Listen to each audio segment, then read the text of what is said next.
Reverend clergy, esteemed guests, dear friends, good evening.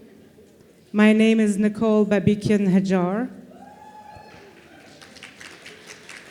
And on behalf of the Armenian Mirror-Spectator, the Baikar Association, publisher of the Mirror-Spectator, the Tekeyan Cultural Association, and the 19th Anniversary Planning Committee, I'm honored to welcome you to this evening of celebration and reflection dedicated to the Armenian Mirror-Spectator. We're gathered tonight at a time of extreme hardships, looming dangers, and incalculable loss for our Armenian nation. But in our resolve to persevere and prevail, we shall go ahead as planned and honor the mirror on this milestone anniversary. We shall go ahead and give this mighty little paper the recognition it well deserves as a long-standing, reliable source of unbiased journalism, serving and connecting our Armenian communities worldwide. But before we start our program, I would like to invite the members of the clergy who are with us this evening for a prayer dedicated to our people of Artsakh and to say grace. Thank you.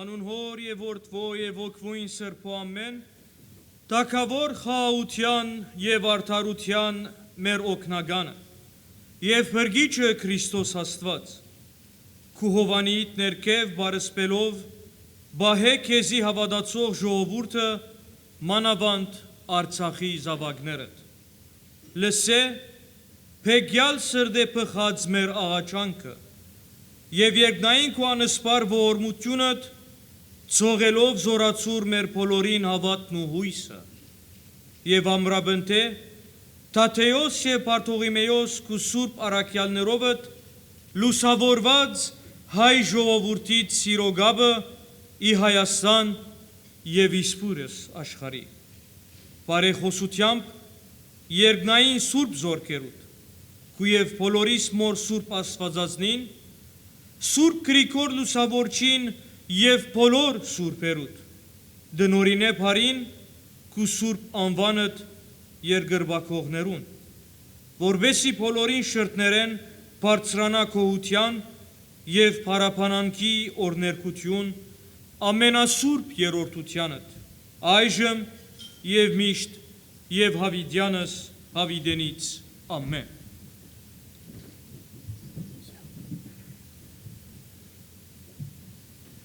King of peace and righteousness, our helper and savior, O Christ our God, keep and protect your faithful people under the shadow of your holy cross, and especially your people of Artsakh in Armenia. Hear our prayers and supplications from broken hearts, and by showering upon us your boundless mercy, strengthen the faith and the hope of all of us, and fortify the bond of love of your people in Armenia and in the diaspora, people illuminated by your holy apostles Thaddeus and Bartholomew. Through the intercession of your heavenly hosts, and through the prayers of your holy mother, Mary Surpastvazazin, and Saint Gregory the Illuminator, and of all your saints, the lives of all those who worship your holy name, unto that which is good, so that we may offer blessing and glory and thanksgiving to the all-holy Trinity, now and always and forever and ever. Amen. Միասին դերունական աղոթք ասենք, օրհնյալ Տեր մեր Հիսուս Քրիստոս ամեն, Հայր մեր, որ երգինս ես, Սուրբ Եղեցի անուն քո, եկես արքայությունն քո, եղեցին գամ քո, որպես երգին սեփերվի, ըզած մեր անաբազոր, դուր մեզ այսօր, Եվ թող մեզ զբարդիս մեր, որբեսի մենք թողունք մերոց բարդաբանած, Եվ մի դանիրս մեզի փորձություն, այ փրկյաց մեզի չարե, զիքոյ արքայություն եւ զորություն եւ փառք, Հավիտյանս ավետնից ամեն օրտնյա Քրիստոս աստված մեր, հոգևոր օրտնությանս գերագուրս եւ զմբելիս ծարայի ծիրոց, ճաշագեստու խաղաղությանս գերագուրս, որ բարգեւյալ է մեզի դիարնե, օրտնյալ է դեր բարգեւսյուր, ամեն.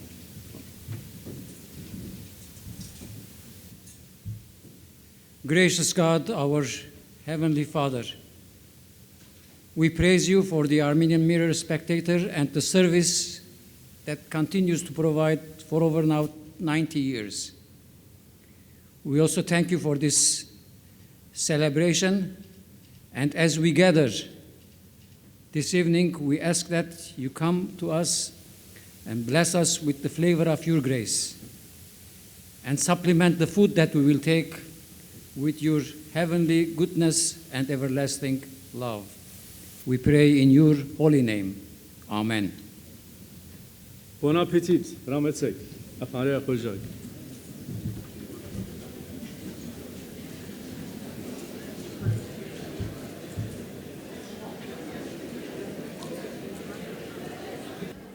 Tonight's program follows yesterday's extraordinary panel at Tufts University.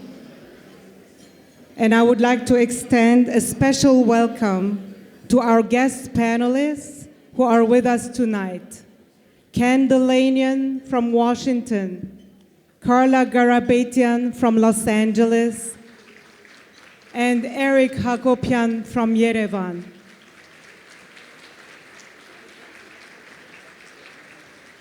We look forward to hearing from each of you later this evening. We will also have the opportunity to hear from David Ignatius, who joined us today from Washington. I'm so thankful to all who contributed to the success of this two-day celebration, recognizing and valuing the important work of the Mirror-Spectator. My deep gratitude goes to our benefactor hosts, the Afeyan Family Foundation, for their leadership gift in honor of the Mirror's 90th.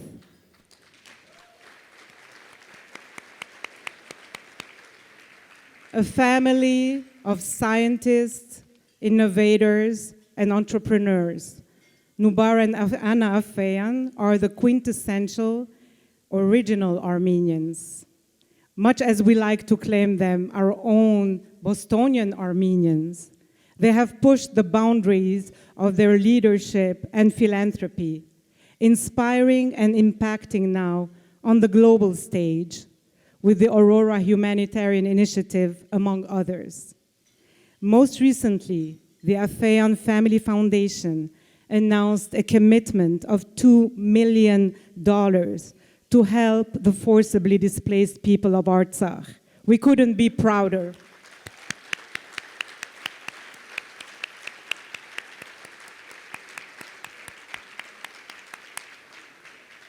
I would also like to acknowledge with deep gratitude our event patrons tonight, the Vahe Fatal Foundation and Carolyn Mugar. Unfortunately, Carolyn is not with us tonight. The late Vahe Fatal was a renowned artist, art collector, and philanthropist. Most notably, he was the designer of the Artsakh flag. Today, his New Hampshire-based foundation aims at enriching the world through visual and performing arts and related cultural initiatives.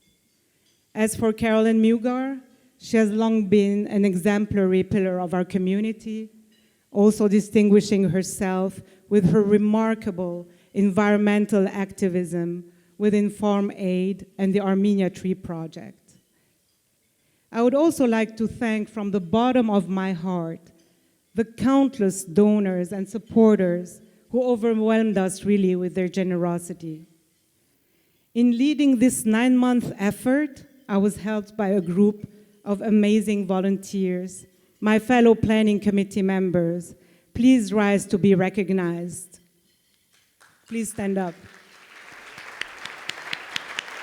Let's give them a round of applause. Where's everybody? Thank you. And last but not least, I must acknowledge the tireless work of the Mirror-Spectator team, Aram Arkun, Alin Gregorian, Mark McKertich, and Hasmik Saroyan.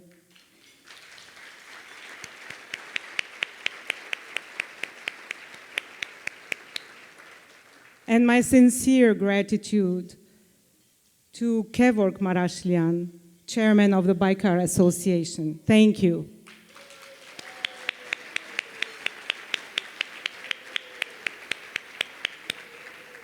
And now for the fun part. It is my honor to introduce to you our mistress of ceremonies tonight, media personality, author, podcast host, and Conan O'Brien's executive assistant, Sona Movsesian.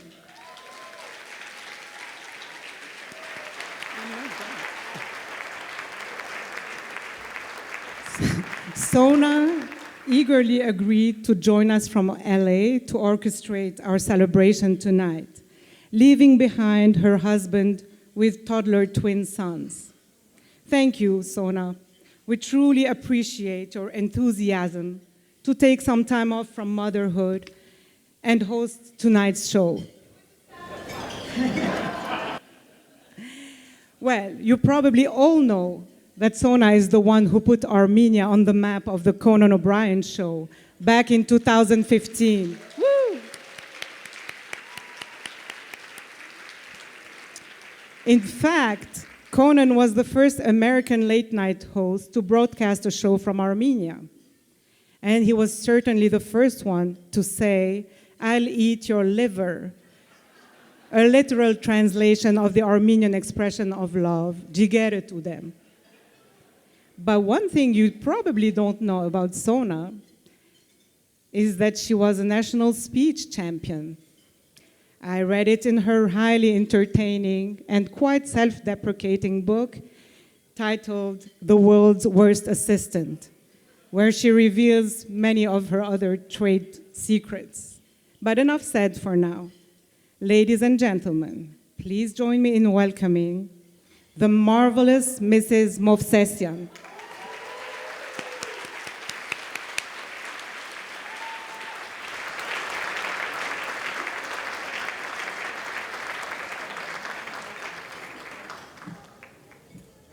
I left my poor husband alone with my two kids. It's really, really hard for me. Really hard to be away from two-year-old boys who are in the middle of a sleep regression. It's very difficult. Hi, Boston. Yeah, go Pats, right? I'm pandering. I thought I would just start by pandering. So go Bruins. Yeah, but the Celtics still suck, no matter how much I want to get you all on my side. Yeah. But go Sox. Did I get you back? Go Sox. Okay, there you go. I got you back. I am so honored to be here hosting the Armenian Mirror-Spectator's 90th anniversary gala. I flew all the way from Los Angeles to be with all of you tonight because I have always been fascinated with how deep the roots of the Armenian community in Boston go, and this publication is a testament to that. Anywhere our people go, we build a church, start a school, and begin publishing a newspaper. So, good job. Congratulations. I love this city. Thank you. I have worked in comedy for 15 years now, and this city is special to me because a certain red-headed comedian is from here. This man has given me so much joy and headache for many years, and I know him being from Boston is a big part of who he is. Of course, I'm talking about comedian Bill Burr. I'm sorry, did you guys think I was talking about somebody else? No, when you think about a red-headed comedian from Boston, you think Bill Burr. Some of you might know me from my work with another red-headed comedian from Boston who is a little bit more of a mediocre comedian, and his name is Conan O'Brien. My trip to Armenia with Conan in the fall of 2015 was the catalyst for my first article with the Mirror in 2016, written by Alin Gregorian. The articles in the Armenian Mirror-Spectator are the only ones my mom will proudly post on Facebook. Yes. So you gave this Armenian girl the greatest gift you can give an Armenian child, which is something for her mother to brag about. At the time the article came out, I was in my 30s and unmarried, so she needed anything she could find to brag about. My second article came out in 2020 when I was married but didn't have kids yet. So again, Nadia needed something and you gave it to her. So thank you for that again, Alin. Finally, this last time, I think she was just proud of me, which is a shock that, you know, I'm really grateful for the Mirror-Spectator's support over the years. Thank you for always being supportive of not just my career, but the career of so many people over the last 90 years. You've given a lot of moms something to brag about. I want to change gear. Oh yeah, let's applaud giving moms something to brag about.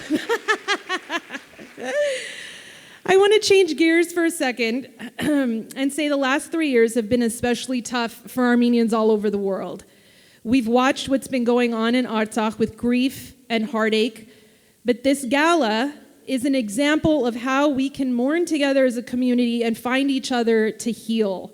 Events like this show our resilience, our strength, and our unity. And as long as we have that, no one can touch us. I find it particularly fitting that it's an event celebrating journalism. And tonight we're going to hear from some incredible people in journalism who are key in making sure our stories are heard. But before we do that, I would love to introduce these next performers. With its extensive coverage of the arts and culture, the Mirror has been connecting and inspiring us through the lens of our shared heritage. And tonight, in keeping with this theme, we are joined by the a cappella trio Zulal for a short musical performance. Yeah. Give them a round of applause. As someone who is completely tone deaf, hearing anybody sing a cappella is just amazing to me. Teni Apelian, Anais Alexandra Tekerian, and Yeraz Markarian have been singing together for more than 2 decades, delighting listeners and fans of Armenian folk music. Their latest album, By the Shepherd's Clock, just came out and earned rave reviews. Zulal's singers reflect our ancestors' heritage, connect us to our history, and preserve it for future generations. Let's hear it for the gentle sounds of Zulal, which literally translates to clear water. Give them a round of applause.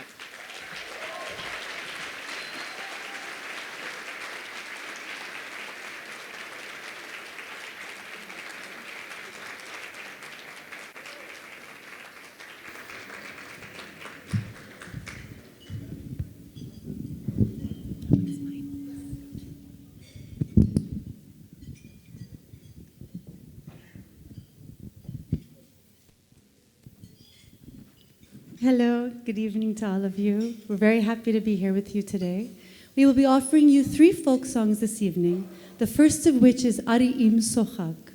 A mother tries to lull her little baby to sleep, her crying baby, and she calls upon the nightingale, the turtle dove, to come leave field and garden and lull him with their sweet songs. But the baby is unmoved by the peace of the recluse or the piety of the cleric, and it is only the songs of resistance that are offered by the hawk which bring sleep to his tired eyes.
Thank you. The beginning of this next song was inspired by the harmonies of Dvorak's New World Symphony, which meld into the folk song Janiman, which is a meditation on home, about leaving things behind and moving forward with renewed energy.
Our last offering tonight is a song about hope and love. A man walks and sees a woman standing in a field, and he goes, "Oh, she's it. She's the one." And he walks right up to her and he says, "Your eyes sparkle like pomegranate seeds. Come build a life with me, build a home with me. Come home with me, won't you?" Ari Merdun, dadik dadik.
Vaile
Thank you so much.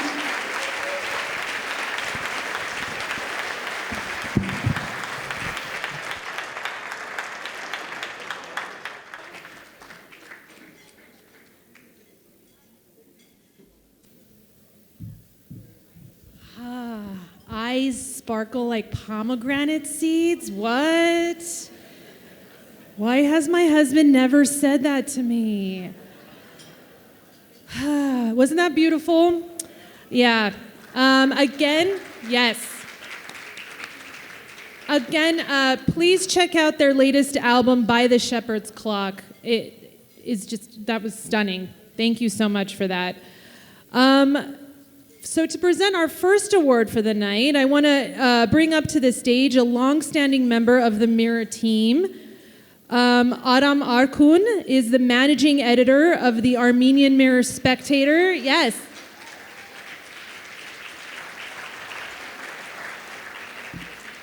He is also the executive director of the Tekeyan Cultural Association. So Aram, please.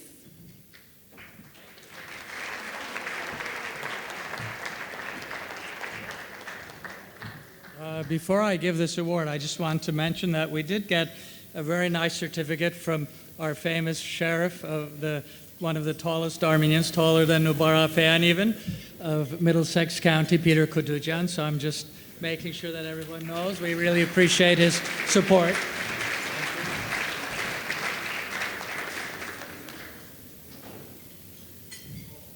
But what I'm really here for is I have to say that the Mirror-Spectator has always had a very stable and efficient team for many, many years. And at the heart of that team is Alin Gregorian, who's been editor for nearly a quarter of a century. She deserves more than a hand. One of the things that has impressed me from the very first is her willingness to stand up for her opinions and her steadfastness in maintaining journalistic standards despite any sort of pressure that might be brought to bear from any quarter. And you can imagine in the Armenian community what that might entail. So her broad-mindedness and her consistent sympathy for the underdog stand out in her writings. And I would be remiss if I did not mention her wicked sense of humor, which can lighten the mood unexpectedly, even during the direst of circumstances. So I could talk much longer, but I have to keep it short. So it's a pleasure and honor to work with Alin, and now to present her with an award for excellence in journalism. So Alin, please come up to the stage.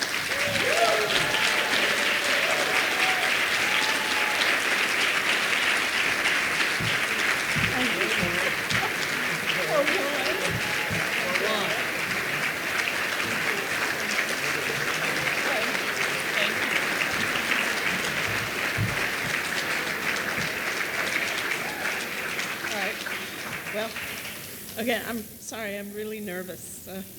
Thank you so much. It's such an honor to be here amongst you, illustrious journalists, friends, supporters. So thank you so much. And when I started 25 years ago at the Mirror, I think if you had told me I'd still be there in 25 years, I'd say probably no. But life has a way of working out, and I'm very happy with this decision and with how things worked out. I want to thank my colleagues, Aram, of course, our designer, McKertich,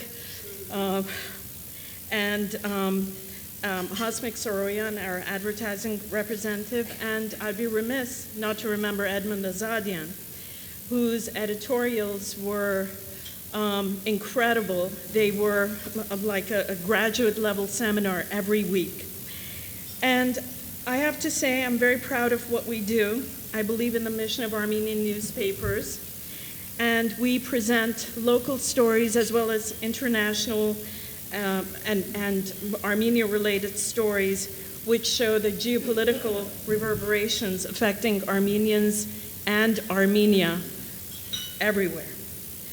We present a slice of life of the community, which will serve as a history book for the future generations. Armenia, the country, is caught between the major powers and is in a very dicey neighborhood. And what happens there and its viewpoint is often not represented accurately. What we see depends on the major powers that are affecting the waves there. That is why the genocide and then later the 2020 war and then the recent ethnic cleansing in Artsakh have been represented in ways that I think we find unsatisfactory. And our mission and the mission of all Armenian newspapers is important, and one that I'm so grateful that you support, and I'm happy to do what I'm doing. Thank you so much.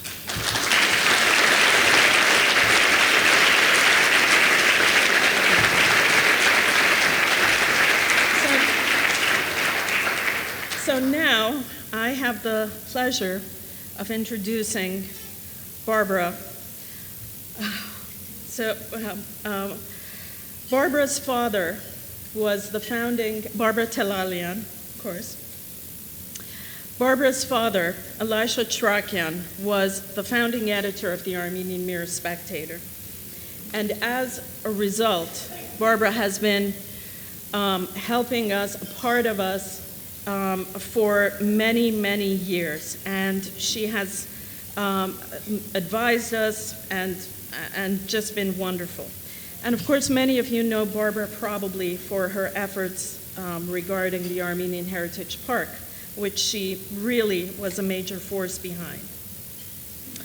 Her father, Professor Elisha Trakyan, was an incredible man. And Edmund Azadian wrote about him.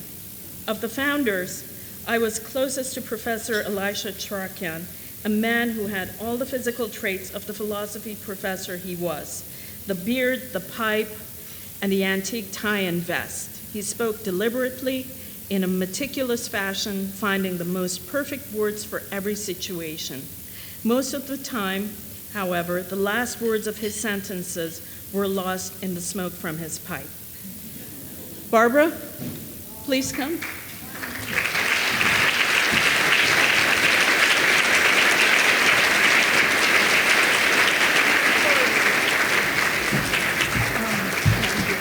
I'm very proud of you. Oh my goodness. It's so wonderful to see so many of you here. Alin, thank you for those very kind words. It means a great deal. And it means a great deal to see so many of you here supporting the Armenian Mirror-Spectator, which is just so very important to our community and to all of us. So, Alin, thank you. Mark McKertich, thank you. Aram Arkun, thank you. And Kevork Marashlian, where are you? Where are you? Kevork, thank you so much. We really had fun planning these events so many years. So, Kevork, thank you for your dedication and commitment, and to all of you. So, thank you very, very much. Join me in thanking Nicole Babikian Hajjar, who, in the words of my grandson, would say, it is a splendid affair. So, Nicole, you have done it, your committee has done it, and congratulations and thank you. Tonight gives me something that I have a second chance tonight. So indulge me if you would. After one of our events, Kevork, in a very thoughtful, kind way, because he knew I'd be devastated, said, you know, you forgot to, when you acknowledged all the major donors, you forgot to mention one. So I'd like to do that this evening. Thank you, Noubar. Thank you, Anna, for that gift so many years ago that I just completely forgot to say thank you. So on all the years since, we are grateful. And for this gift to Artsakh, we are grateful. So thank you. Join me.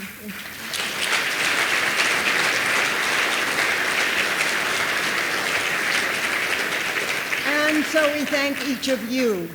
You are a part of a living legacy that is really, I'm going to read this because I have to tell you, I don't very often get unnerved, but I'm a bit unnerved, and I want to share these words with you. This is a living legacy of newly arrived immigrants in this country, survivors of the Armenian genocide who created a newspaper and the language of their new country. My late dad among them. I was always in awe, so very proud of their leadership, and they today are a guiding light for all of us. They clearly understood the value and the importance of being a part of their new world, of keeping our community connected and informed, and always shining a light, a bright light on Armenia and the Armenians worldwide.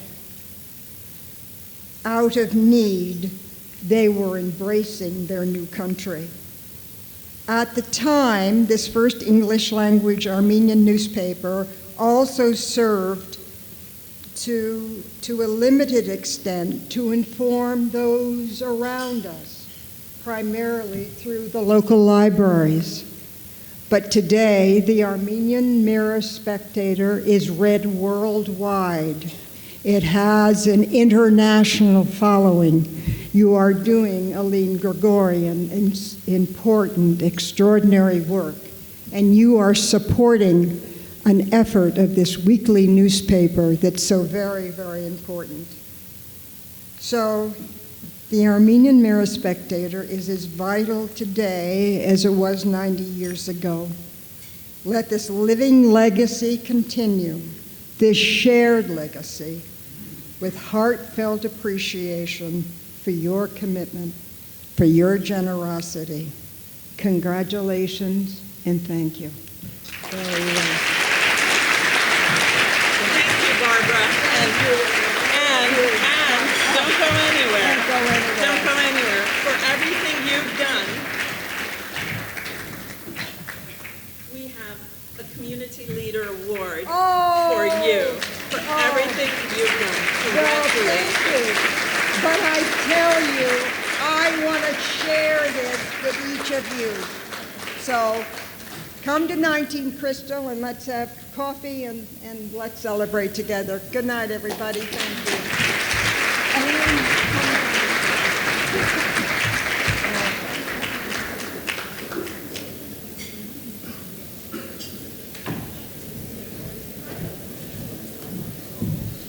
Now, I mentioned a few minutes ago that the Mirror-Spectator has a very stable, long-term team.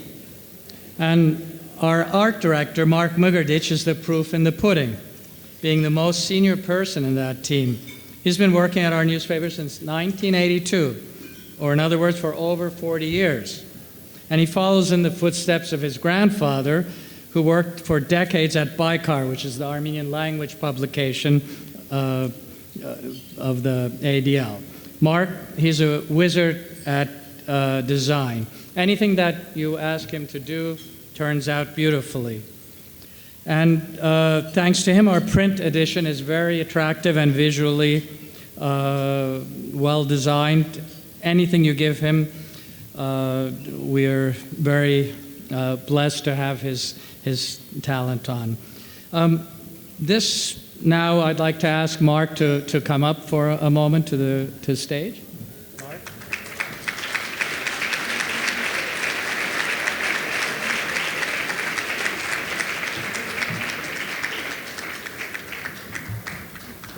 Mark, this is just, I know this is a surprise for you. We hid this from you. We have a few other surprises coming up, but this is the first part of your award. I can't give the second one right now. You can imagine, you can think about what it is, but please take this if you want to say a word. You're welcome. Thank you, Aram. So it's delightful to see everybody here tonight. I actually can't believe the crowd. And as Aram just said, my family goes back maybe to the 1920s with the bikars. So, and I've been there 42 years, and I've seen it all. So with that said, I don't think anybody wants me to say anything more because I might embarrass somebody, but thank you, everybody.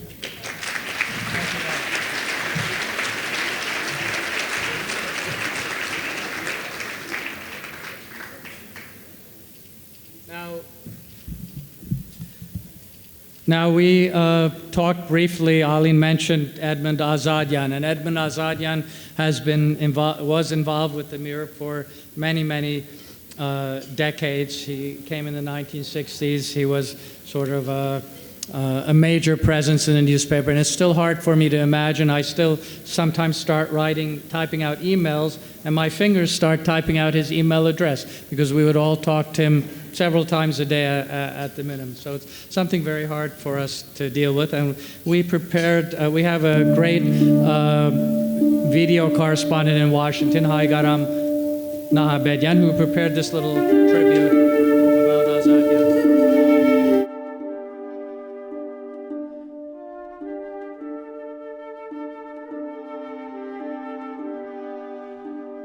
Edmund Yerevant Azadyan, who passed away this March at the age of 87, was one of the most influential political and cultural leaders of the Armenian world for many decades. A journalist, editor, executive, and activist, he served as president of the Central Board of the Hacopian Cultural Association of the United States and Canada, and for many decades was a leader of the Armenian Democratic Liberal Party, or Aram, abbreviated as ADL. Ես ծնած եմ Լիբանանի մեջ Ռայակ գյուղակահակը 1935 հայրս եւ մայրս փնիկ Ադանայեն. From Lebanon to Egypt, from the United States to Armenia, Azadyan lived and worked as a staunch advocate of the Armenian community and the Armenian homeland.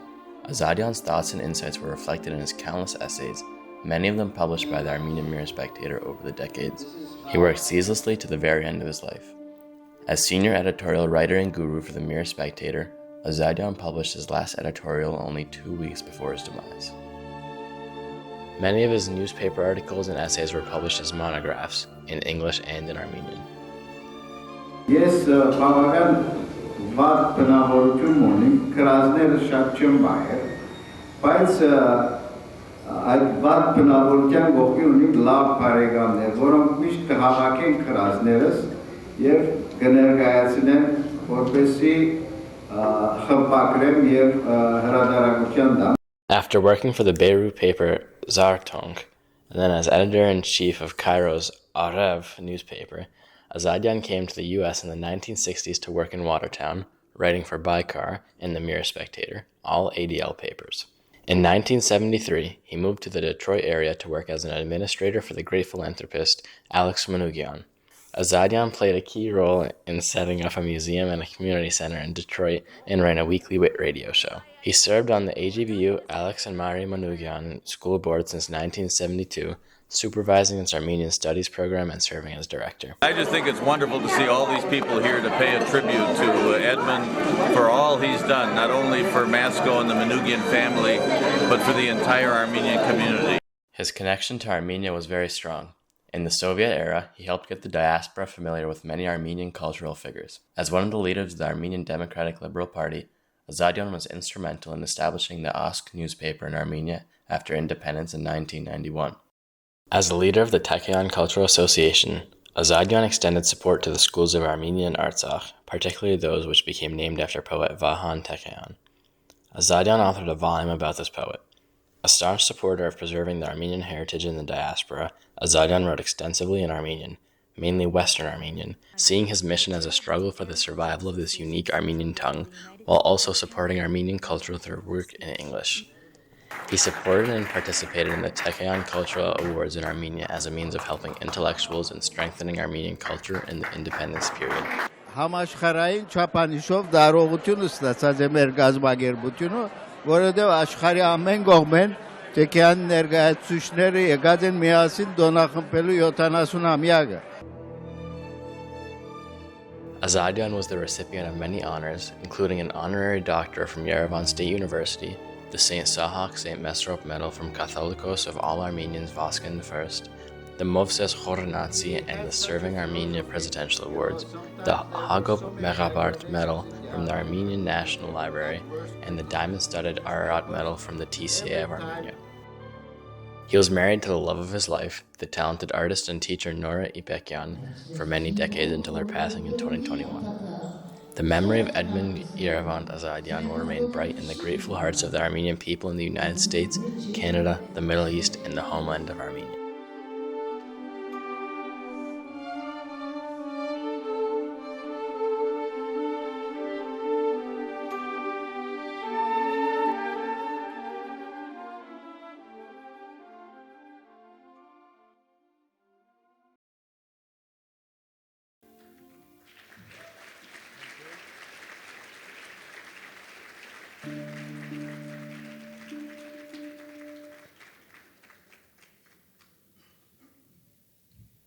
Now we're going to recognize somebody who's very humble and has dedicated his whole life to Armenian culture and the Armenian community. Though very active, he stays out of the limelight, and for once we want to cast the spotlight on him. I hope he won't mind. He's somebody who has an extremely kind heart. I remember on many public occasions how he helped those with physical difficulties going to events when he could have just as easily spent his time hobnobbing with various prominent individuals. A graduate of the Melkonian Educational Institute who pursued further studies in Yerevan, he became a teacher and was the principal of the Mari Manukyan Educational Institute in Argentina before coming to the United States. At present, he is the chairman of the Eastern District of the Armenian Democratic Liberal Party and assistant treasurer of the Tekeyan Cultural Association, and an important pillar of the Armenian Mirror-Spectator team. Kevork Marashlian, please come forward to receive your award, recognizing your decades of service and commitment.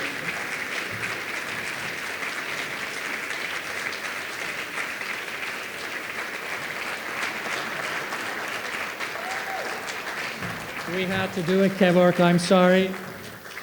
Just know this is designed by you just saw him before, Mark McKertich, our art director, this beautiful original work of art. We appreciate everything you've done for all this, our community here and the Armenians throughout the world. Thank you, Kevork, and if you want to say a few words, the podium is yours.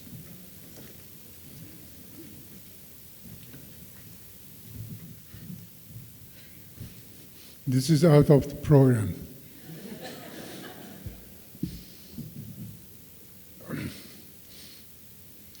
I'd like to thank our host today, the Noubar Afeyan Family Foundation. I'd like to thank everybody who donated for this event. I'd like to thank the previous hosts of the Mirror-Spectator 85th anniversary, 80th anniversary, 75th anniversary, Atanasyan Nishan 2 times, Harry Parsikian 1 time. He's preparing for the 95th anniversary. Thank you very much for everybody. Thank you for Yeraz.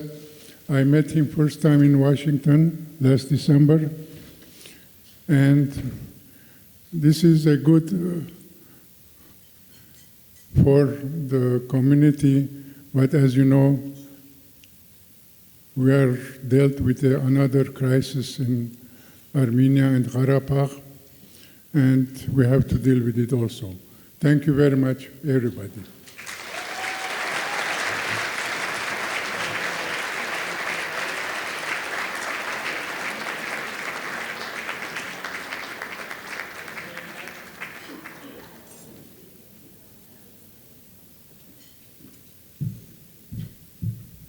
so many awards. I want one. I might just take it. At this time, I'm going to ask Nicole to come on stage to make a special announcement. So Nicole, please come back up here. I'm just going to awkwardly stand next to you.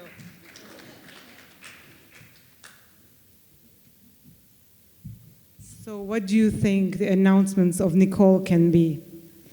Who has not been asked for money from me? Raise your hand. All right, so I was asked to do the dirty job, and I'm going to do it proudly.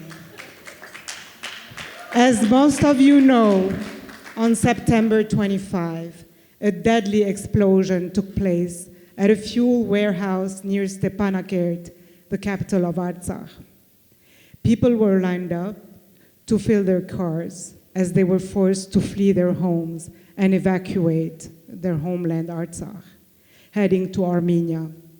At least 170 people died as a result of this blast, and close to 300 were injured. Tonight, I'm proud to announce that we're partnering with the Tekeyan Cultural Association to raise funds for the burn victims of this tragedy as part of their Artsakh refugee aid program. Our goal tonight is to donate $250 per family to 40 burn victims and their families, 40, as they try to resettle in Armenia. You can find out the details about this in your program on page 7. And to contribute, you can either write a check made out to Tekeyan Cultural Association, Artsakh Aid. Don't worry, the details are in the booklet. And use the envelopes provided. Or you can scan the QR code in the booklet. Any amount helps, and 100% of your donation is guaranteed to reach its recipient. Let me assure you, Tekeyan has a diligent representative in their Yerevan office, Gayane Muradian, who makes it a point to visit and interview in person each aid recipient. The challenge is that we will announce the total raised at the end of the evening. So please join us in this collective effort. Don't make me look like a fool. And help us reach our goal. $250 to 40 burn victims. Do the math. Thank you.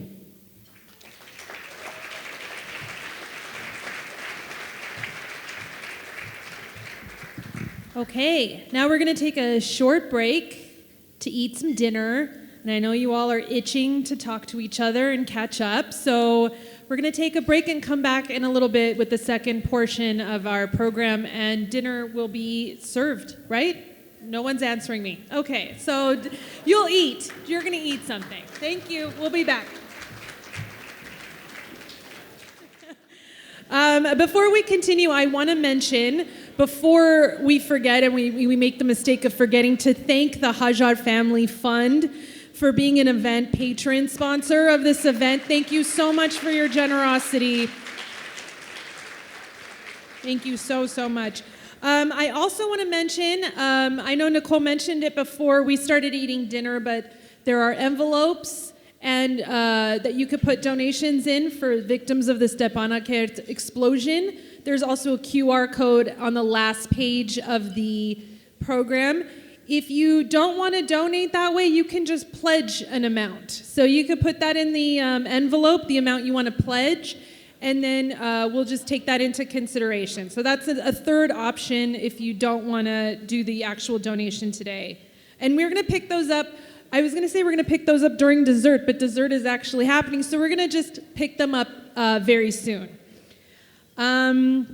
Okay, so Nicole also mentioned earlier tonight that there was a panel last night. The Armenian Mirror-Spectator sponsored a panel discussion at Tufts University about media coverage of Armenia and Karabakh, or Artsakh, with participants Ken Dilanian of NBC News, Eric Hacopian of CivilNet, filmmaker Carla Garapedian, and Charlie Madesian of Politico. Unfortunately, Charlie couldn't be here today for this event, but if you missed it, a video of the panel will be up on the Mirror-Spectator website, mirrorspectator.com, in a few days, so make sure you check back for that. I know I'm going to be watching it when it's up, so you should check it out as well. Now I'm going to take the opportunity to invite the three panelists who are here one by one to come up and say a few words. So first, I'd like to introduce Ken Dilanian. A little bit of a bio. Yes. Ken Dilanian is the Justice and Intelligence Correspondent for NBC News based in Washington. Dilanian worked for 3 years at USA Today, where he covered foreign policy and Congress. He was a reporter at the Washington, D.C. Bureau of the Los Angeles Times from 2010 to 2014. He was also a Rome-based foreign correspondent. So, Ken, please come up here. Thank you.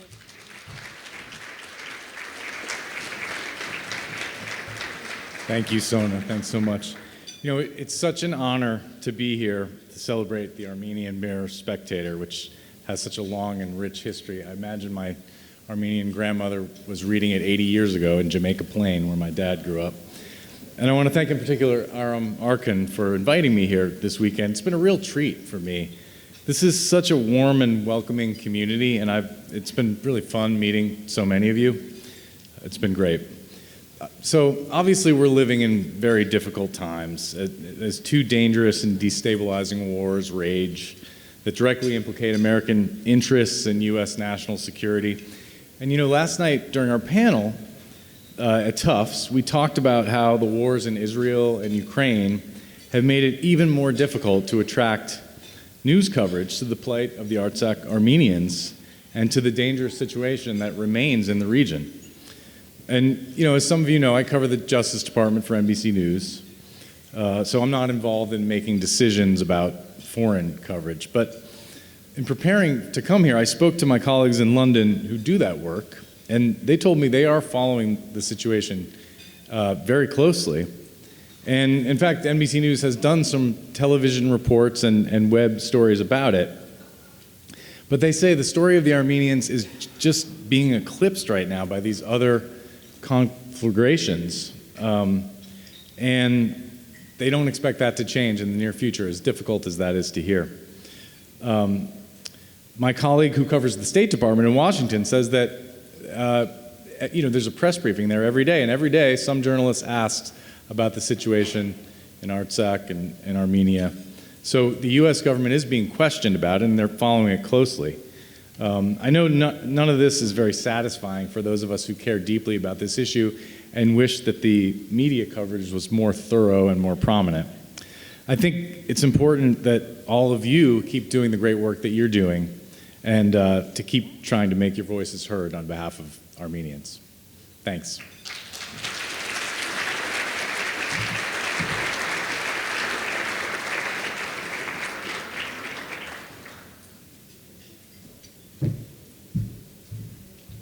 Next, I'd like to invite Carla Garapedian to the stage to say a few words.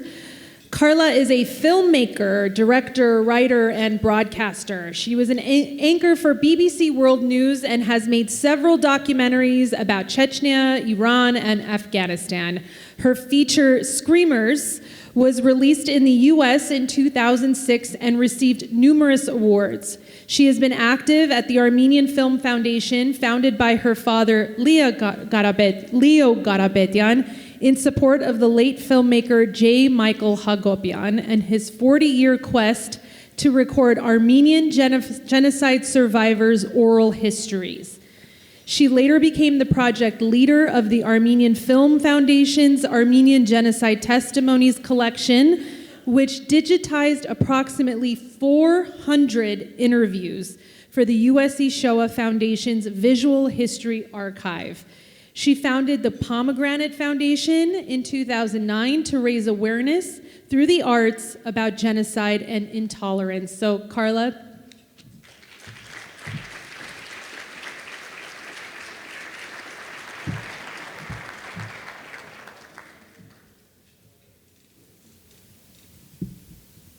Thank you, everyone, and thank you, Mirror-Spectator, for inviting me. It's such an honor to be part of this event. Congratulations to you. What a wonderful opportunity to say thank you to everything that you do. Thank you. I was fortunate to be in the audience of another talk in Los Angeles, actually two talks by Garapedian. Many of you know him, the Armenian member of parliament in Turkey, who miraculously survived 6 years in government there. He's been visiting the United States in the last few weeks, and I believe he'll be here in Boston soon. He is speaking words that are hard to hear. Artsakh is lost, its leaders imprisoned, including Ruben Vardanyan, people displaced, human rights abused, cultural destruction. Armenia's facing an existential crisis, he says, with Azerbaijan threatening to invade, potentially at any moment. We have to talk tough now, he says, because these are tough times.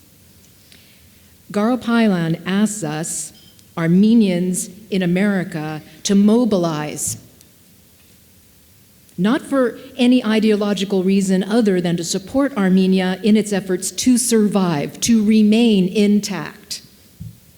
You can't afford to bicker, diaspora Armenia, he says. You can't afford to blame, not now. You can't beat your chest and try to cancel out the democratically elected government in Armenia, he says. Whatever you think of its leader, he's elected and re-elected. He will face his future at the next election.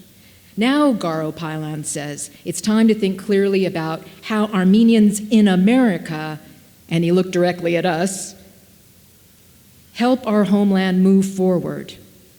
Armenia looks as if it has nothing now, no patron, no protector, no security, every direction it looks. But, he says, Armenia does have leverage. Leverage. That's a word he used a lot in those two speeches.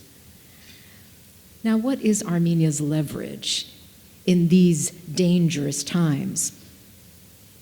He says it's democracy and its people. The fact that it is one of the few democracies in the region, that sets it apart.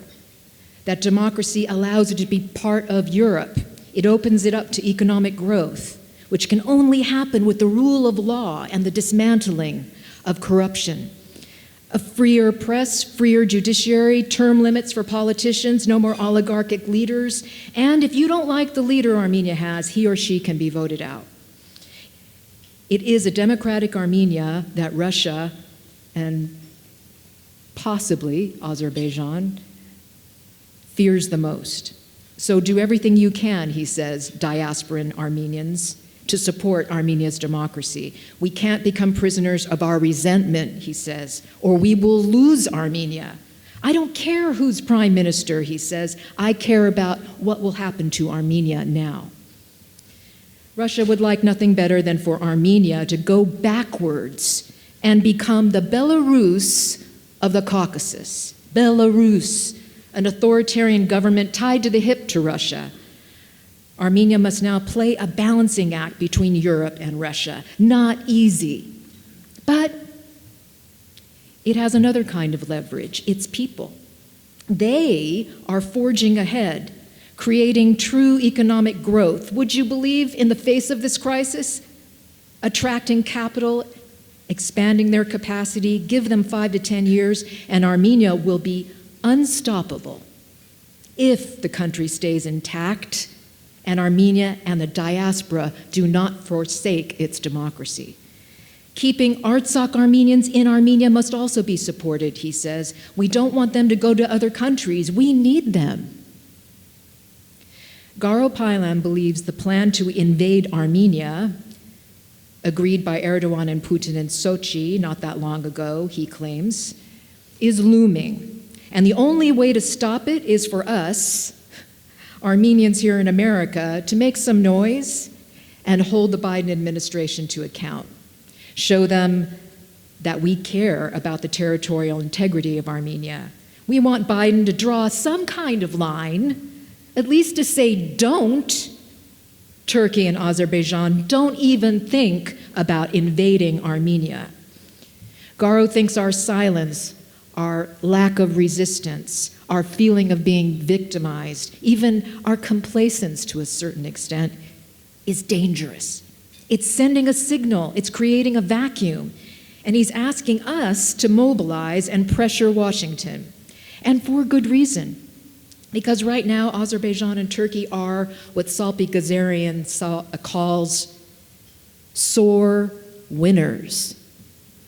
Sore winners. They think they can walk all over Armenia now and there will be no resistance, not from America and not from us, its citizens, because we feel defeated to act, because we don't know how to act, because, and I put to you,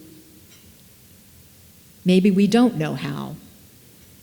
But there's where I disagree with Garo. I think we do know what to do, and I put it to you, we can move forward.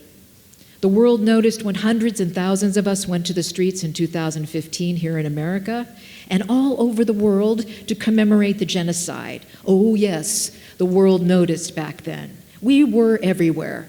On newspaper front pages, TV news, social media, Conan O'Brien.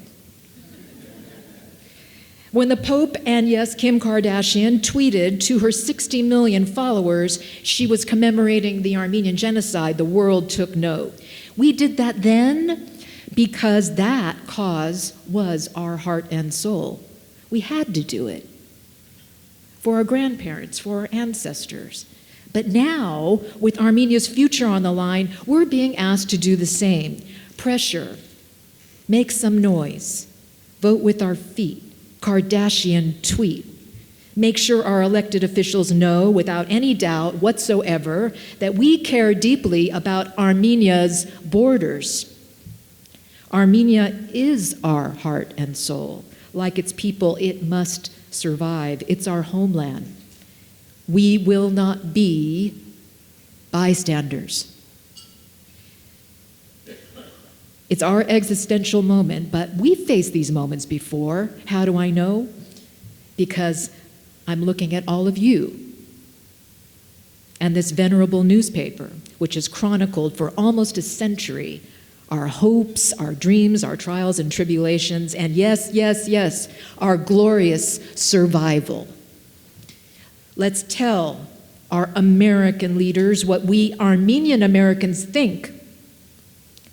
Let's do it for the guys sitting in prison in Artsakh.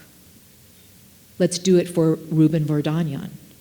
Let's do it for the soldiers, men and women who died for Artsakh.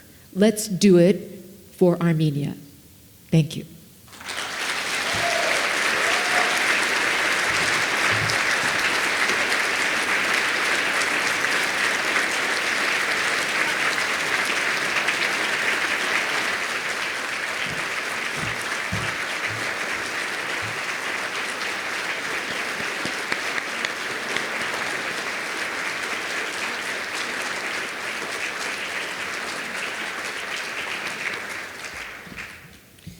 Thank you, Carla.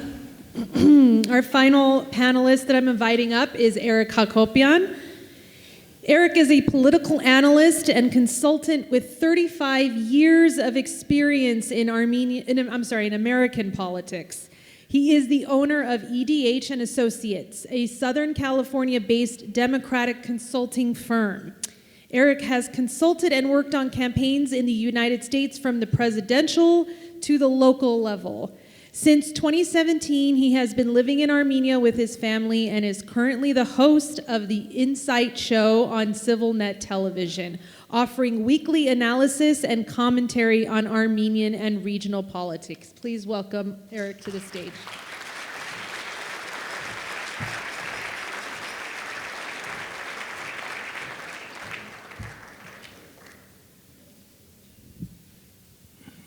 First of all, it's an honor to be here. Thank you, Aram, for your wonderful invite.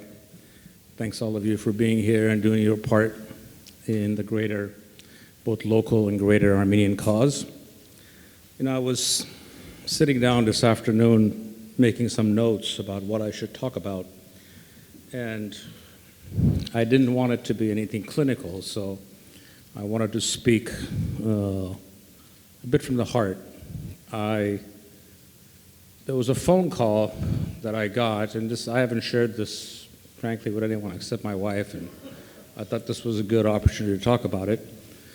This was the Sunday after the invasion of Artsakh on the 19th. This is about 12 o'clock. We started getting reports from reporters that the exodus had started, that the ethnic cleansing had started, and people have started leaving en masse. At the same time, about 2 hours after that, I got a call from Christina Aznavour, who's Charles Aznavour's daughter-in-law. She's very active with things with her husband. And she said, I got a call from a prominent person in France who's going to be on TV on F24 that night for an interview, and he wanted to get a up-to-date, the latest update, so he can go on and talk about it. So I said, unfortunately, I'm at a friend's housewarming party, so I can't send you anything, but I can tell you over the phone. So I stood and decided at his party for 20 minutes, and I was going through the things that we had learned that week. Many of the things I'm going to outline actually didn't happen, but this was the worry. And we went over 4 villages that had a buka-type situation, i.e. mass murder killings, that we had documented, and we had that confirmed that day. During the entirety of the week, we were getting reports about children and women that were on sale on Facebook, sort of ISIS style for $500, or people, a buyer's market. And then we went on about, there were rumors that they were separating the men, the young men, from women, was sort of what happened in Srebrenica in 1993 and 94. And I finished going through all of this and many other things, and I left that conversation and I was sort of shaken. And you know, it takes a lot to shake. If you work in politics, there's a level of cynicism that you can almost stomach almost anything. But what shook me, and I couldn't figure out what this was. I mean, why did this upset me when frankly I had seen or heard even more horrible things over the years? And I think there was the realization that you're sort of not really dealing with political issues here, that there's an element that's almost metaphysical. You're dealing with, for a lack of a better phrase, what they call in philosophy, radical evil. So you really can't, some of this cannot really be understood on your basic political X's and O's that you usually do. But leaving the emotionalism aside, you know, emotionalism always has to lead to reason. And we have to understand the road that brought us to that Sunday afternoon for me taking that phone call and giving those horrible news stories or messages. And sometimes, the road to hell is paved with good intentions. In this case, the road to hell was paved by 30 years of not doing all the things that were necessary. And what is it that's necessary? What's necessary is to build a proper state, a proper economy, and a capable governance system, a democratic governance system, that doesn't leave you with the 3 nevers, for a country not to be poor, isolated, or weak. And that's where we were at that moment, and to an extent that we're still there, even though that's changing. And it really comes down to the boring part of state building. Having lived in the United States, I hear people like Bannon talk about dismantling the administrative state. And when you live in a place like Armenia, you understand how insane that is, even more than I thought it was insane when I was living here, if you understand how it is not to have an administrative state. So this is all, obviously, we're in a horrible moment. In reality, we're actually gone through the second Armenian genocide because ethnic cleansing is technically, from a legal perspective, actually is genocide. And this is something that has happened to us twice in 108 years. And the issue is, how do you get out of it? How does we make sure that this doesn't happen again? And it's what I call the 4 focuses. It's DIME, it's defense, it's economy, it's intelligence, and military. You know, it's about building the fundamentals of the state, and that is what you need to focus your time on and put all of our collective efforts through. But I must say, we're living through horrible times, and it's very easy to be pessimistic. But I'm not pessimistic for on the one part, historical reasons and one, empirical ones. On the empirical ones, as Carla said, even in this horrible moment, there's a lot of positive things that are happening in Armenia on the economic front, on the development front, on the pivot to the West, and becoming much more integrated into the world. But I also go back to history. You know, let's go back to 1920, you know, when the first Armenian Republic fell. And what was Armenia at that point? It was essentially 500,000 orphans living under the shadow of two mountains in the gentle care of Mr. Stalin and Mr. Lenin. That was the reality. That's not what we have now. And even in those situations, in a generation, they rebuilt the culture. They rebuilt so many institutions that still operate in Armenia today, whether it's cultural or educational. Their children crushed fascism in Europe. People forget that more Armenians died in World War II fighting Hitler than Americans died. 600,000 people went to war, 300,000 came back. Their grandkids won the first Artsakh War against tremendous odds. And today, as we stand here, their great-grandkids are all over Silicon Valley pitching their startups ideas on AI and on different things in that field. So obviously, we are capable of it, and we will survive this moment, as difficult as it seems, and we will thrive. And it's going to work. It's going to take a lot of effort, but Carla's right. If you're here, go out there and raise hell. Thank you all.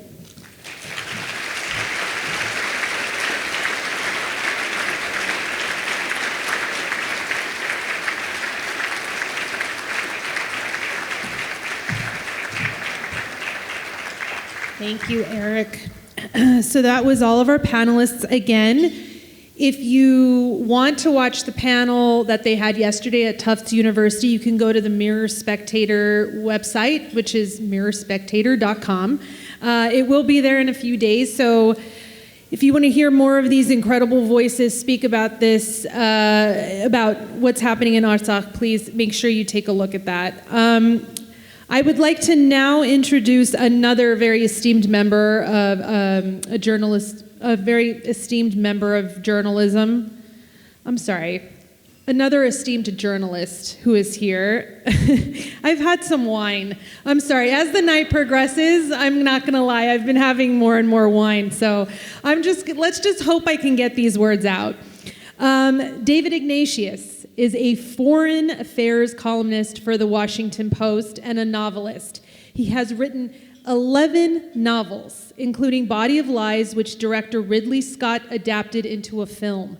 He is a former adjunct lecturer at the Kennedy School of Government at Harvard University and senior fellow to the Future of Diplomacy program.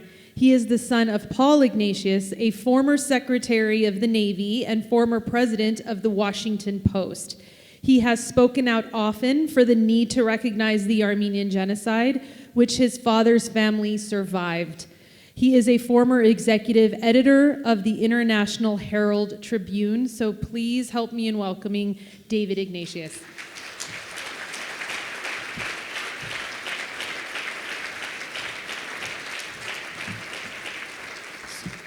Thank you, Sona. I'm happy to be a member of journalism, or just a journalist. So it's been a long and very moving evening, and I will be brief because I'm kind of the caboose.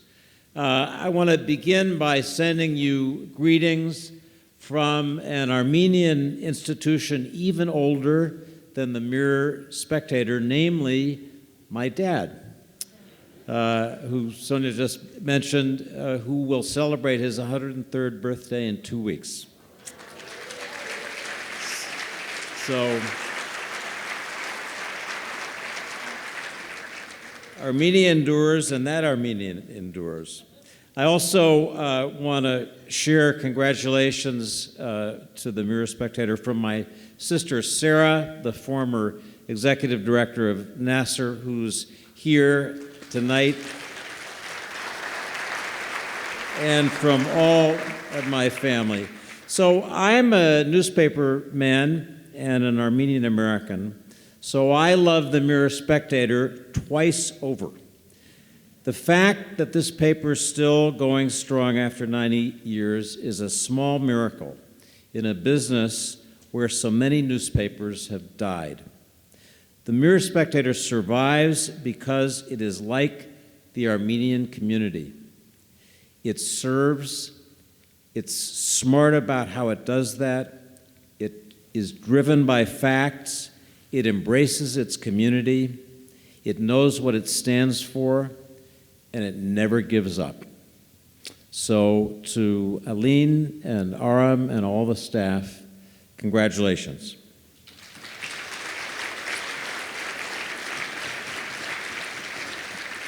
Journalism is a strange profession. You don't need a license or a degree, but you do need to make a pact with yourself to tell the truth. I'm old school. I don't think that journalists are in the social activism business, but the news business. We have to be careful about not seeming to be partisan voices for one side or the other. There must be a reason why, in terms of public trust, we rank near the bottom, along with telemarketers, car salespeople, and yes, members of Congress. That's got to change. We need more people in our profession who are committed to fairness and accuracy and to holding powerful people accountable for their actions, no matter who they are. We need people who challenge readers' biases rather than reinforcing them. Newspapers like the Mirror-Spectator are part of the web of information and trust that serves its readership, in this case, the Armenian American community.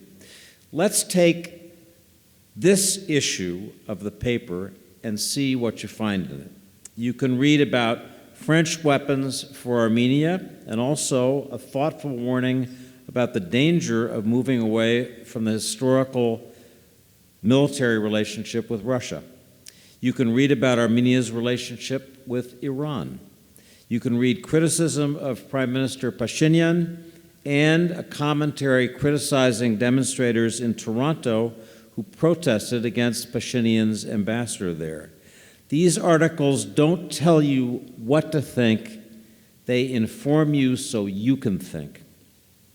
The Armenian community can read in the paper this issue about events in Pasadena and at UCLA and in Michigan, and news about Karabakh refugees in Yerevan and in Germany, and the philanthropy of our friend Noubar and Ana Afeyan to help those refugees. You can read about Armenian composers and musicians and novelists.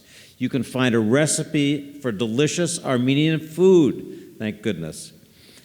For some reason, there are articles in this issue about three Armenian American journalists, Ken and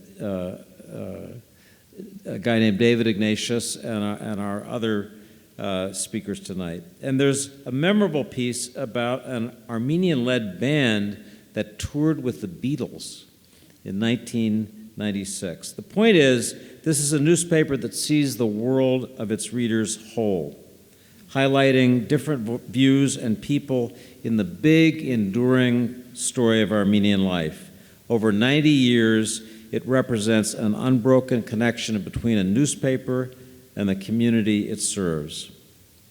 Armenia survives by holding on to our painful past, as we all know, but also by looking forward.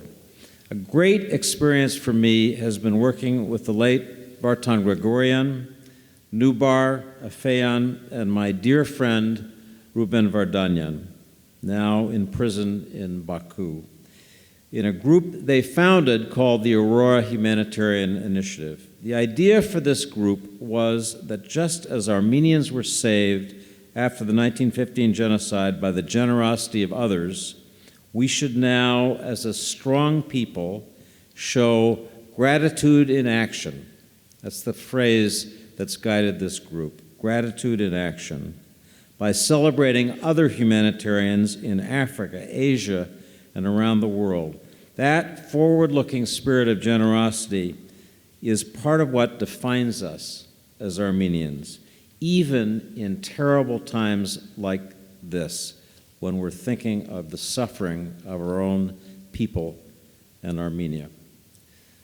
I want to remember Ruben Vardanyan especially tonight and pray for his release and that of the other Armenians imprisoned in Azerbaijan.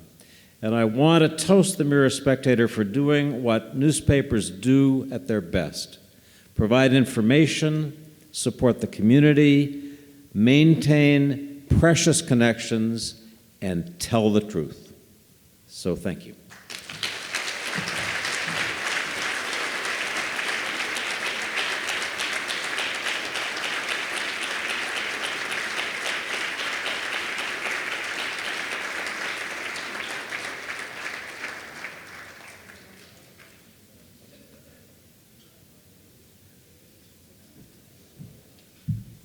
Very quickly, I'll just say that we're going to pass around and take any envelopes. If anyone has an envelope, if you can please raise your hand, and then that's it. Thank you very much. We'll continue with our program.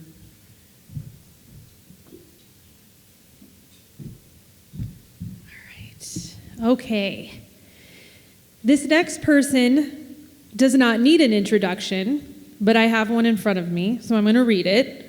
A larger-than-life figure. He is on a mission to save the planet, one invention at a time. The co-founder of the biotech company Moderna, through his venture capital firm Flagship Pioneering, a visionary philanthropist, co-founder of the Future Armenian and the Aurora Humanitarian Initiative.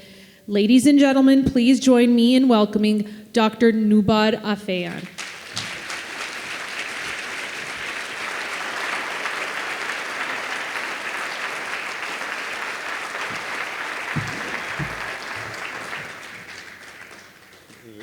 For a sec.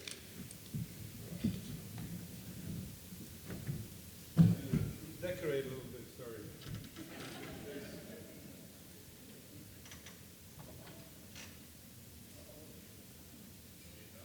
Nope. All night I've been watching this flag on the corner falling off the stage. And permit me. There we go. All right. Okay. That was not in my comments, but I think this looks better. I don't know about you. All right, so thanks for this kind of impromptu invitation that I got a couple of weeks ago to say a few words on this occasion, and thanks for everybody who's said kind words about us, particularly Anna, who has been my life partner for a very long time and whose support of Armenian activities is much greater than mine. Thank you, Anna.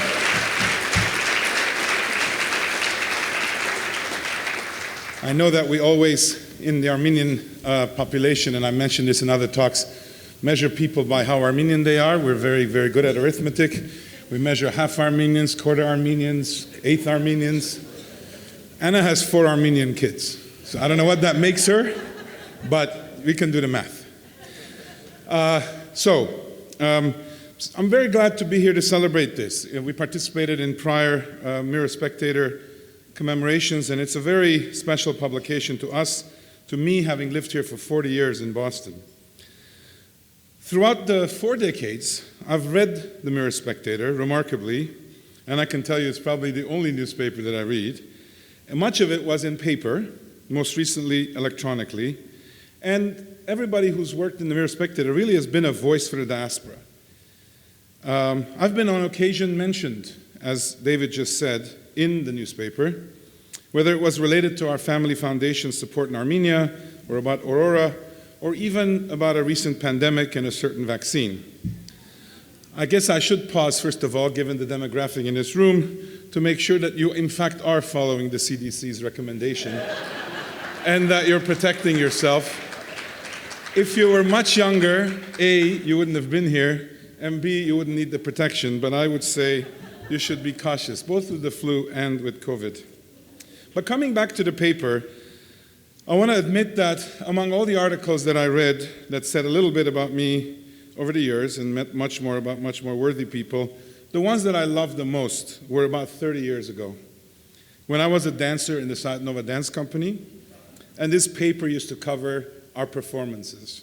And so, since many of you in the room tonight had something to do with Sayat Nova, I'm going to ask a few of you to stand up. Any of you, Mark McKertich, for example, was part of our beginning efforts. But JJ, I know, Girard, I know, Anaid, I know. Stand up for a second, because I want to say that Sayat Nova, there's Diane. I figured I can do this. They're not going to get me off the stage. Thank you, guys.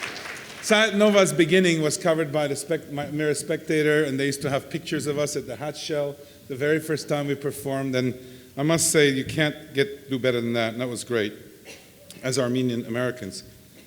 So, for all the hard work that you've all done, Kevork, Aram, Alin, Mark, and many others, thanks and congratulations. 100 years, 103 years is around the corner, and we'll all be back, I'm sure, to mark that and more.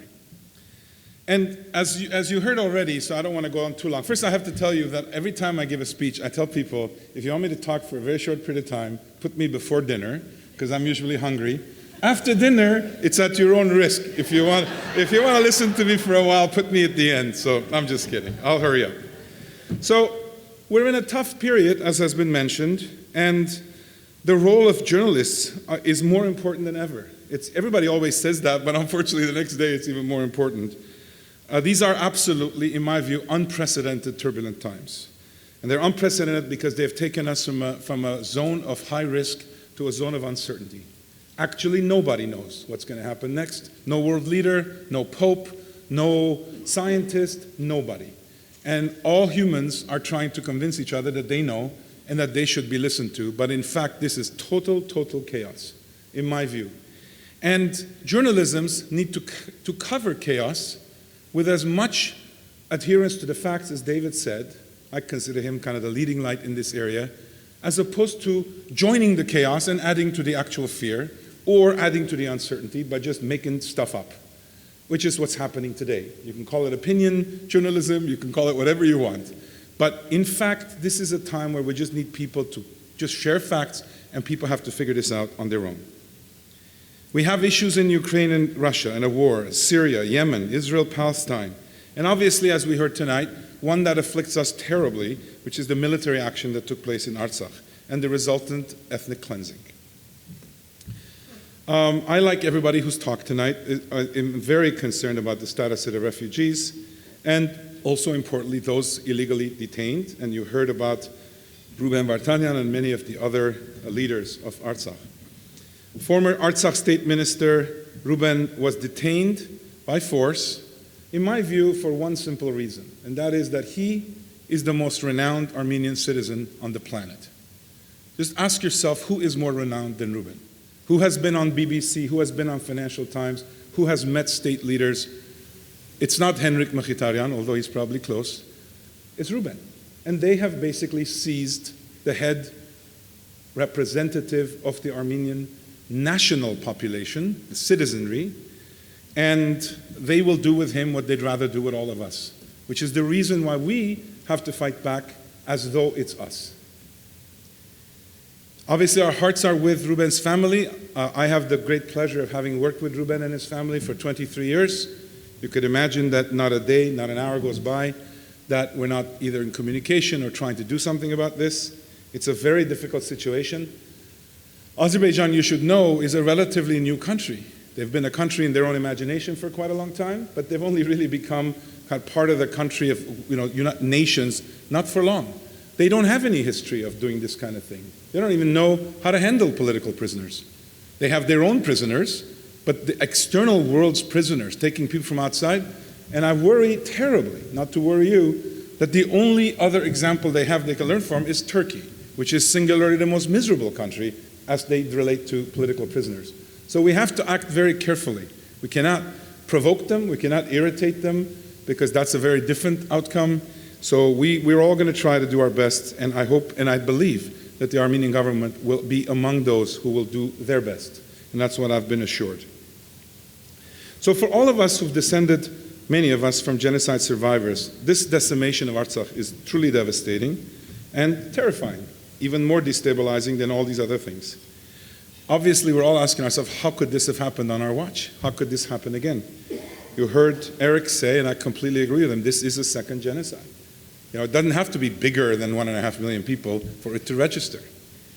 And of course, those questions also bring us back to the Mirror-Spectator, because we need to ask these questions. We need to get people's opinions and facts about this just to help us frame, so what do we do about it? So let me say a couple of other things before wrapping up. The coverage, the fact that we can go there, we can open the newspaper and read something about Armenian gives us a moment of Armenianness in an otherwise sea of otherness. In Armenian, I think the word is odarness, right?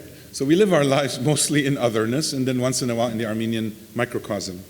And that should cause us to kind of feel a special bond. And I think that special bond is the beginning of our comeback. Because if we don't go back to our roots, as they did in the 1920s, and kind of just make it through and figure the next generation will stand up and the next generation, then I think we really have nothing to go on, nothing to be hopeful for. Now, as you heard briefly in David's comments, earlier this month, there was an event, much like this, to gather around to commemorate the activities of an organization in Canada, and it was meant to raise money for Artsakh refugees.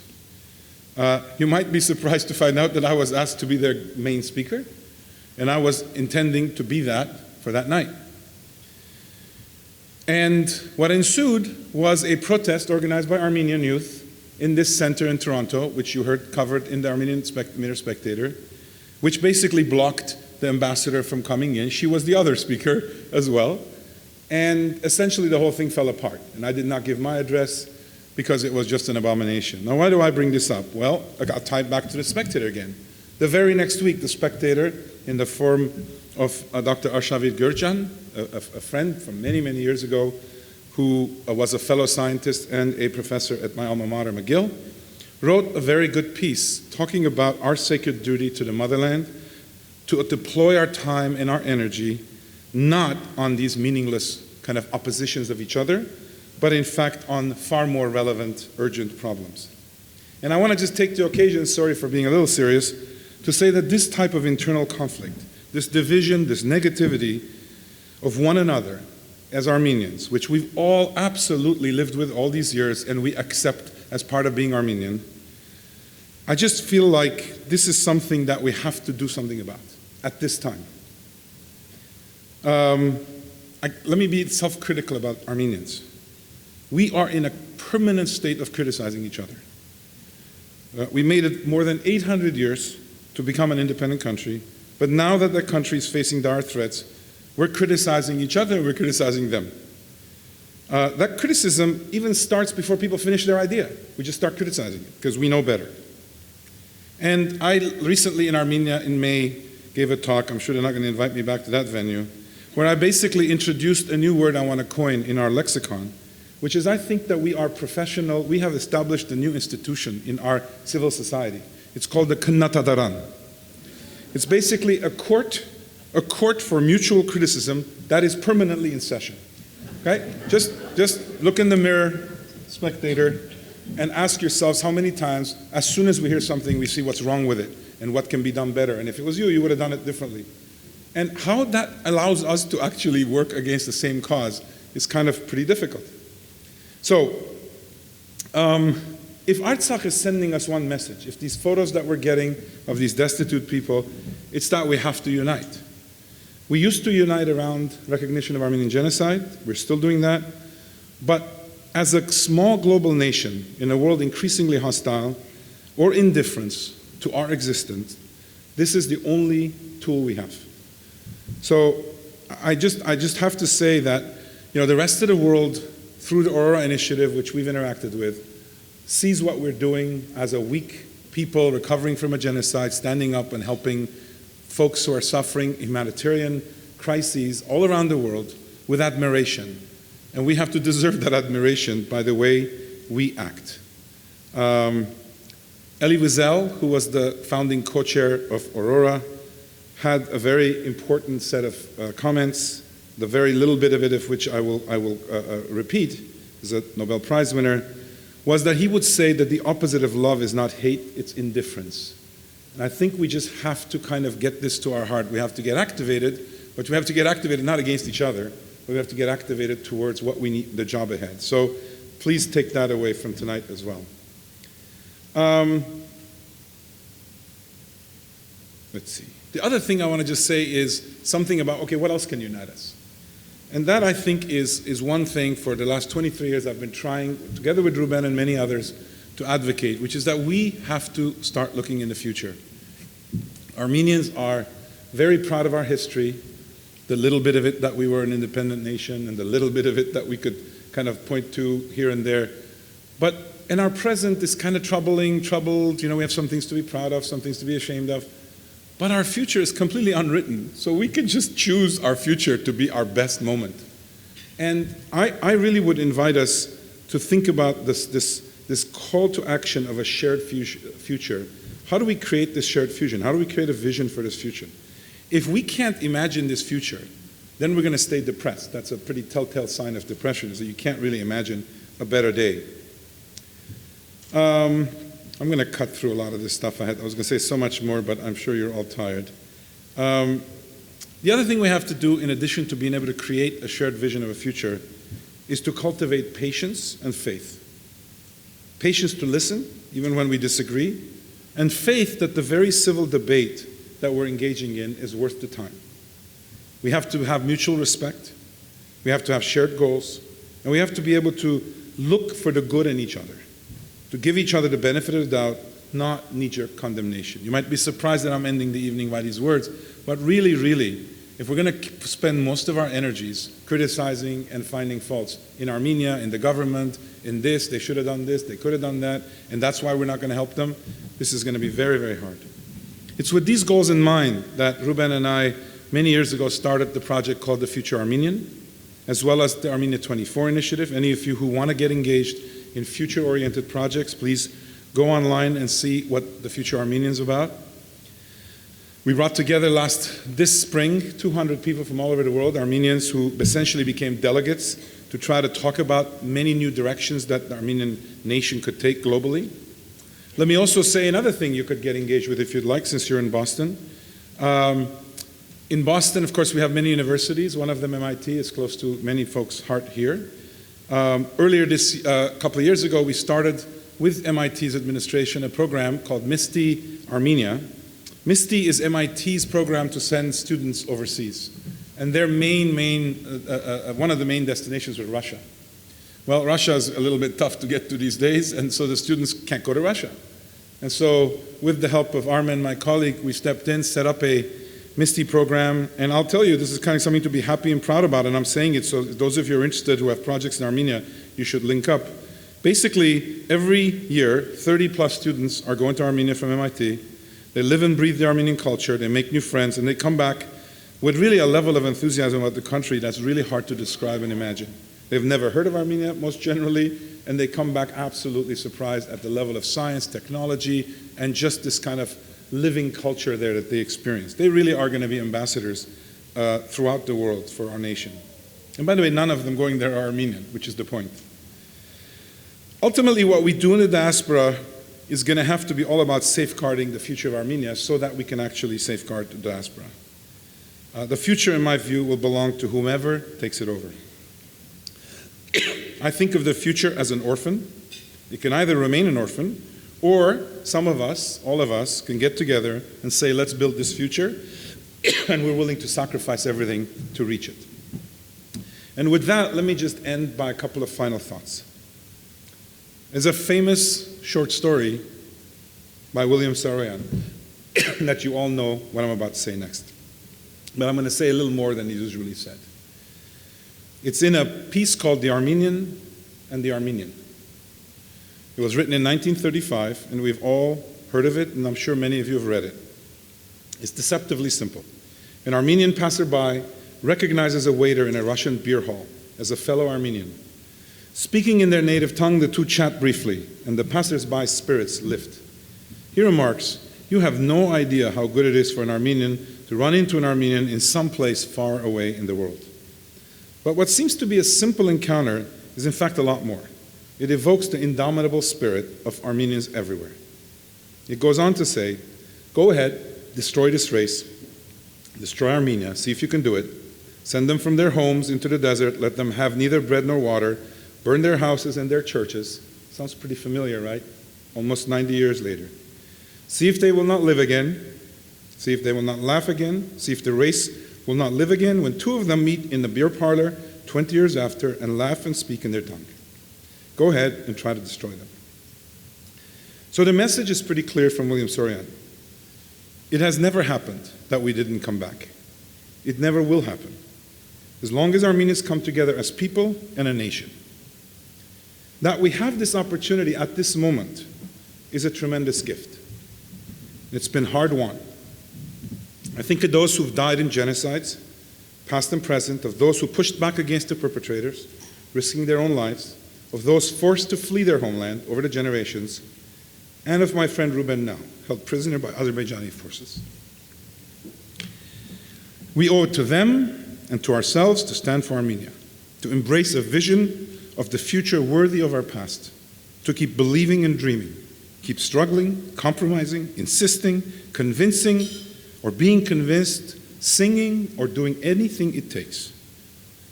I still believe we can build a more prosperous, more secure future in Armenia. That is assuming we appreciate the power of patience, of faith, of love, and most of all, imagination. In the words of the great English writer George Bernard Shaw, imagination is the beginning of creation. You imagine what you desire, you will what you imagine, and at last you create what you will.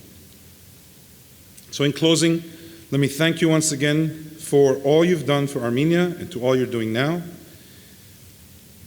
In a recent Mirror-Spectator interview just last week, my friend David Ignatius rated US media coverage of recent events in Armenia and Artsakh as fair to poor, then adding, I'm tempted to say poor to awful. Yet thanks to the Mirror-Spectator, this landscape is brighter than it otherwise would be. Your work helps to fill a crucial void, and we're all the better for it. Thank you.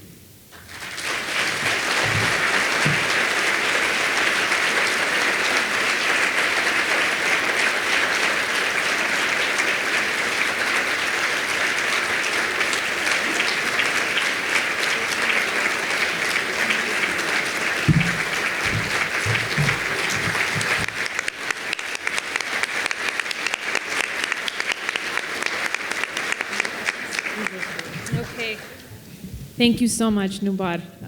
I'm definitely leaving tonight a little bit more optimistic and definitely very, very inspired. So thank you to everybody who is here.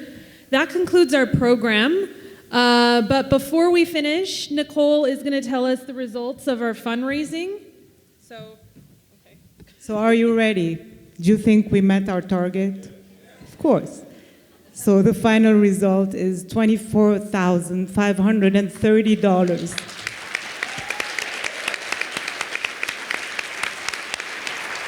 Thank you, thank you. Once again, you overwhelmed us with your generosity and your kindness. And I just want to mention that this amount will be added to what the Tekeyan Cultural Association has raised already close to $50,000 for this program to help the Artsakh refugees. So besides assisting burn victims, their program also includes support for displaced teachers and other needy displaced families with children and elderly. So thank you so very much, and good night, everybody. Thank you.